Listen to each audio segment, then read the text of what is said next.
ప్రభాస్, అమితాబ్ బచ్చన్, దీపికా పదుకోనే, కమల్ హాసన్ ముఖ్య పాత్రలో నటించిన కల్కి 2898 సినిమా ఇటీవలే ప్రేక్షకుల ముందుకు వచ్చింది. దాదాపు 1000 కోట్ల రూపాయల వసూలు రాబట్టిన కల్కి సినిమాకు సీక్వెల్ ఎప్పుడెప్పుడు వస్తుందా అంటూ ఫ్యాన్స్ చాలా ఆసక్తిగా ఎదురుచూస్తున్నారు. కల్కి సీక్వెల్ లో మొత్తం మహాభారతం ఉంటుందని, ప్రభాస్ ని కర్ణుడి పాత్రలో చూపించబోతున్నారనే వార్తలు వస్తున్నాయి.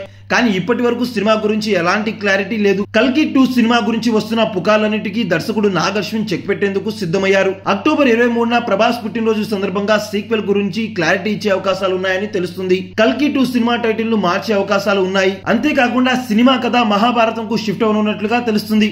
కమల్ హాసన్ పాత్రను చూపిస్తారా లేదా అనేది తెలియాల్సి ఉంది. మొత్తానికి కల్కి 2 సినిమా గురించి మరింత క్లారిటీ రావాలంటే ప్రభాస్ పుట్టినరోజు వరకు వెయిట్ చేయాల్సిందే. టైటిల్ ను రివీల్ చేయడం ద్వారా ఫ్యాన్స్ కి గుడ్ న్యూస్ ను చెప్పబోతున్నారంట మేకర్స్. ప్రభాస్ పుట్టినరోజు సందర్భంగా కేవలం కల్కి 2898 సీక్వెల్ గురించి మాత్రమే కాకుండా ఇంకా చాలా సినిమాలకు సంబంధించిన అప్డేట్స్ వస్తాయని వార్తలు వస్తున్నాయి. ఇటీవలే రాజా సాబ్ నిర్మాత ఓ ఇంటర్వ్యూలో మాట్లాడుతూ సినిమా షూటింగ్ ముగింపు దశకు చేరుకుంది.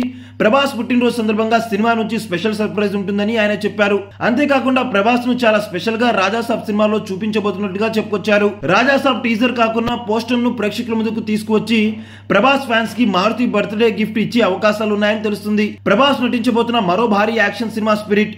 ఈ సినిమాకు అర్జున్ రెడ్డి, యానిమల్ చిత్రాల దర్శకుడు సందీప్ రెడ్డి వంగా దర్శకత్వం వహించబోతున్నారు. ఇప్పటికే స్క్రిప్ట్ వర్క్ ప్రారంభించిన దర్శకుడు త్వరలోనే సినిమా షూటింగ్ ను ప్రారంభించేందుకు ఏర్పాట్లు చేస్తున్నట్లుగా సమాచారం.